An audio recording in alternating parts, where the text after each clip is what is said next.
નમસ્કાર દર્શક મિત્રો ને હું છું ચેતન પીએનજી માં આપનું સ્વાગત છે। અત્યારે આપણે જે જગ્યા ઉપર પહોંચ્યા છે તે જગ્યાના દ્રશ્યો તમે જોઈ શકો છો કે પોરબંદરનો વીવીઆઈપી મોમેન્ટ વાળો જે રસ્તો છે, જે ટોપ લેવલનો જે વિસ્તાર છે, તેનું કારણ માત્ર એક જ કહી શકાય કે અહીંયા વીવીઆઈપી સર્કિટ હાઉસ છે આવેલું, અને વર્ષો જૂના રાજાશાહીના સમયથી પણ આ વિસ્તારમાં સર્કિટ હાઉસ આવેલા છે। અને તમામ વીવીઆઈપી મુવમેન્ટ, નાના અધિકારી હોય કે પછી ટોચ લેવલના અથવા તો કોઈ મોટા ટોચના નેતા આવે, કદાચ પૂર્વ મુખ્યમંત્રી નરેન્દ્રભાઈ મોદી પણ આ વિસ્તારની અંદર અવર જવર કરતા હતા અને તે વિસ્તારમાં રહેતા હતા।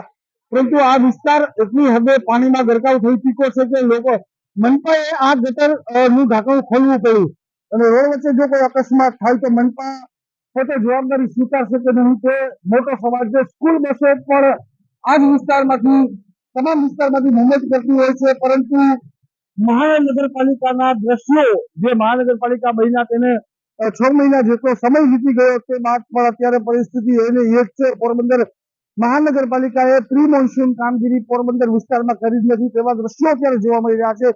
પ્રી મોન્સૂન કામગીરી માત્ર ને માત્ર કાગળોમાં બિલ ઉધારવા પૂરતી જ થઈ હોય તે પ્રમાણે અત્યારે પાણી છે તે જોવા મળી રહ્યું છે। બાળકો સ્કૂલેથી આવીને ઘરે જવા માટે નીકળતા હોય છે, પરંતુ પરિસ્થિતિ એટલી ખરાબ હોય છે, રસ્તામાં ગોઠણદૂર જેટલા પાણી જો આવા વિસ્તારોમાં ભરાઈ ગયા હોય, વીવીઆઈપી વિસ્તાર જે વિલા સર્કિટ હાઉસ એટલે ચોપાટીના મેઇન વિસ્તાર કહેવાય છે તેવા વિસ્તારોમાં ભરાઈ જતું હોય તો નાના વિસ્તારોની પરિસ્થિતિ કેવી હશે તમે જોઈ શકો છો।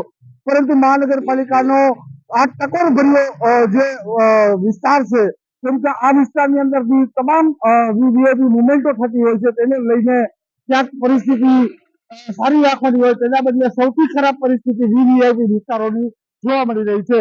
ચેતન ઠકરાર, પીએનજી, પોરબંદર।